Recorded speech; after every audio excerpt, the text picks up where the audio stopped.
మీరు 12వ తారీఖు దీంట్లో డిస్కషన్ పెట్టండి. Will clarify the issues. Payal Shankar గారు. స్పీకర్ సార్ కేఆర్ఎంబి సృష్టికర్తలే కాంగ్రెస్ టీఆర్ఎస్ పార్టీలు.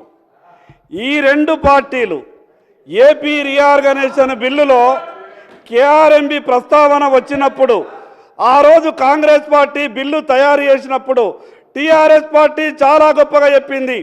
దగ్గరుండి మేము డ్రాఫ్ట్ తయారు చేయించినాం, భవిష్యత్తు నిర్మాణం అంతా కూడా తెలంగాణది దగ్గరుండి తయారు చేయించినామని చెప్పిర్రు. ఏం చేసిండ్రు అధ్యక్ష? ఆ రోజు కేఆర్ఎంబి సృష్టికర్తలు కాంగ్రెస్ టీఆర్ఎస్ పార్టీలు ఈరోజు లేని నాటకం మళ్ళీ తెర మీదకి తెచ్చే ప్రయత్నం చేస్తూ ఉన్నారు. ఈరోజు నరేంద్ర మోడీ గారిని, భారతీయ జనతా పార్టీ కేంద్ర ప్రభుత్వాన్ని ఈ శాసనసభ అభినందించాలా. ఎందుకంటే అధ్యక్ష 2023లో కేంద్ర కేబినెట్ నరేంద్ర మోడీ గారు 2014లో ఏపీ రీఆర్గనైజేషన్ బిల్లు ద్వారా ఏదైతే గతంలో ఇచ్చినటువంటి ట్రిబ్యునల్ కానీ, గతంలో ఇచ్చినటువంటి బచావత్ అవార్డులు కానీ, వాటి వల్ల తెలంగాణ రాష్ట్రానికి అన్యాయం జరుగుతున్నది కాబట్టి తిరిగి ప్రాజెక్టులుగా వారిగా కేటాయింపులు జరగాలని కేంద్ర కేబినెట్ తీర్మానం చేసింది. అధ్యక్ష, ఈరోజు కనీసం తెలంగాణ రాష్ట్రానికి జరుగుతున్నటువంటి అన్యాయాన్ని భారతీయ జనతా పార్టీ నరేంద్ర మోడీ గారు ఇంత గొప్పగా ఆలోచిస్తే ఈ శాసనసభ నుంచి అభినందించాల్సింది పోయి మాకు సంబంధం లేనటువంటి అంశాల మీద కూడా కాంగ్రెస్ టీఆర్ఎస్ పార్టీలు రెండు మాట్లాడే ప్రయత్నం చేస్తూ ఉన్నాయి. అధ్యక్ష, 2014లో ఏపీ రీఆర్గనైజేషన్ బిల్లులో ఆ రోజు విషయాన్ని ప్రస్తావించినప్పుడు, ఆ రోజు కేఆర్ఎంబి విషయం వచ్చినప్పుడు, ఈరోజు కృష్ణా పరివాహక ప్రాంతం అంతా కూడా 68% తెలంగాణ ప్రవహిస్తున్నప్పుడు ఈ నికర జలాల వాటా మిగిలిన జలాలకే తెలంగాణకు పంచాలని మరి ఆ రోజు బిల్లులో ప్రస్తావించినప్పుడు ఈరోజు మాట్లాడుతున్నటువంటి టీఆర్ఎస్ పార్టీ ఆ రోజు నోరు మెదపలేదు. వీళ్ళ నజరంతా ఏముండే అధ్యక్ష?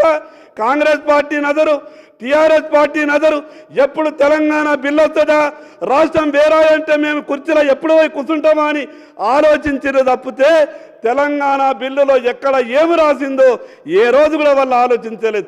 అందుకే ఈరోజు నరేంద్ర మోడీ గారు తెలంగాణ రాష్ట్రానికి జరిగినటువంటి అన్యాయాన్ని సరిదిద్దాలని, గతంలో కాంగ్రెస్ ప్రభుత్వం చేసినటువంటి అన్యాయాన్ని కానీ, అదేవిధంగా టీఆర్ఎస్ పార్టీ పాయల్ శంకర్ అన్న గౌరవ సభ్యులు మాట్లాడుతుంటూ ఊరికే సరే టీఆర్ఎస్ను కాంగ్రెస్ ఏదంటారు సార్, రెండు పార్లమెంట్ సాక్షిగా మీ పార్టీ ప్రధానమంత్రి తెలంగాణ విధానాన్ని ఏర్పాటు చేసిన విధానాన్ని అవమానపరిచి తెలంగాణ మొత్తం అమరులతో పాటుగా తెలంగాణ కోసం పోరాడిన వాళ్ళందరినీ అవమానించే పార్టీ అన్న. మీరు ఒక్క కీర్తిశేషులు సుష్మా స్వరాజ్ గారు తప్ప మీ పార్టీలో ఇయ్యలేడు అడుగుతున్నా. 9.5 సంవత్సరాల ప్రభుత్వం తర్వాత ప్రభుత్వం వచ్చింది. ఏ విభజన హామీ అమలు చేసినారో చెప్పండి. వాళ్ళు అడగలే, రైట్? ఏనాడు మీరు ఒక విభజన హామీ ఇక్కడ ఇచ్చిర్రు? వాళ్ళు అడగరా, మీరు ఇయ్యలే. తెలంగాణ విభజన హామీలు ఇయ్యాల కూడా మేము మా ప్రభుత్వం సానుకూలంగా ఉంది. తెలంగాణ కోసం మొన్న ఈ బడ్జెట్లో కూడా ఏం పెట్టారు మీరు? ఏం అడుగుతారు? మంత్రి ఉన్నాడు, మంత్రి కేంద్ర మంత్రి లేకపోతే మీ దగ్గర పార్టీ అధికారంలో ఉన్నాడు, తెలంగాణ కొరకు ఇవి ఇచ్చినామని నిండు సభలో చెప్పేటువంటి ధైర్యం ఉందా మీ దగ్గర?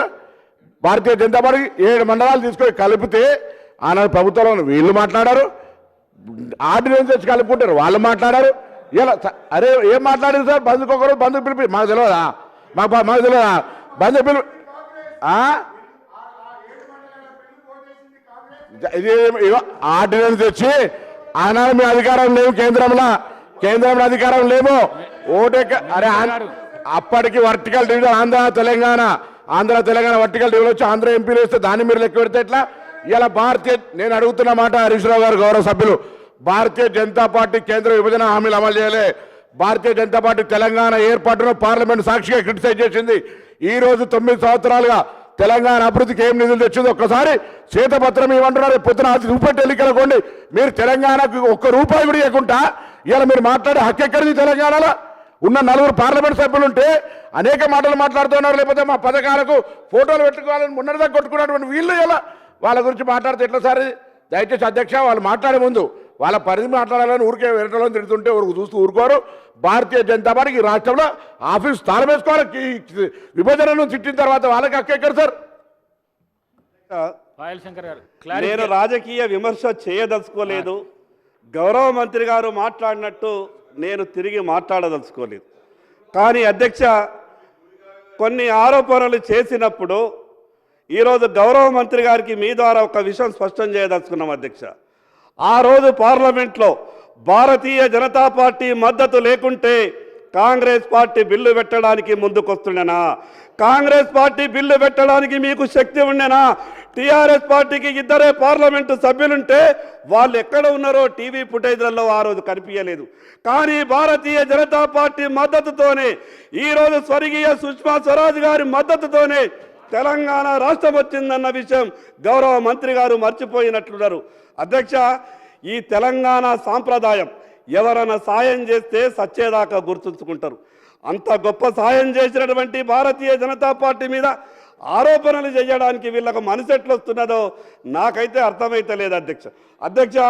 గౌరవ ముఖ్యమంత్రి గారు ఒక మాట మాట్లాడిండ్రు. ఈ రాష్ట్ర ప్రయోజనాల కొరకు కేంద్ర ప్రభుత్వంతో మేము సఖ్యతగా ఉంటామని. నేను చాలా సంతోషపడ్డా అధ్యక్ష. ఎందుకంటే గౌరవ ముఖ్యమంత్రి గారు మాట్లాడినటువంటి మాటలు విన్న తర్వాత నాకు చాలా సంతోషం అనిపించింది. ఎందుకంటే గతంలో ప్రధానమంత్రి గారు ఈ రాష్ట్రానికి శంకుస్థాపనలకు ప్రారంభోత్సవాలకు వచ్చినప్పుడు గతంలో ఉన్నటువంటి ప్రభుత్వం మాజీ ముఖ్యమంత్రి గారు ఈ తెలంగాణ రాష్ట్ర ప్రయోజనాలు దెబ్బతీసే విధంగా ఆ శంకుస్థాపనలో ప్రారంభోత్సవాల్లో పాల్గొనలేదు. దానివల్ల తెలంగాణకు అన్యాయం జరిగిందని కొంత భయపడ్డాం అధ్యక్ష. కానీ గౌరవ ముఖ్యమంత్రి గారు మాట్లాడిన మాటలు విన్న తర్వాత మేము చాలా సంతోషపడ్డాం అధ్యక్ష. ఈరోజు కేఆర్ఎంబి విషయంలో కానీ జరిగినటువంటి విషయాల మీద కానీ కేంద్ర ప్రభుత్వంతో సరి అయినటువంటి రీతిలో చర్చిస్తే జరిగినటువంటి అన్యాయాన్ని కూడా మనం సవరించుకునేటటువంటి అవకాశం ఉన్నది అధ్యక్ష. కేవలం రాజకీయ ఆరోపణలు చేసి ఈ రాష్ట్రానికి అన్యాయం చేయొద్దని కాంగ్రెస్ టీఆర్ఎస్ రెండు పార్టీలకు చెప్పదలుచుకున్నాం అధ్యక్ష. Shri Akbaruddin Owaisi. Honorable Speaker, sir. Sir, through you, I would like to ask you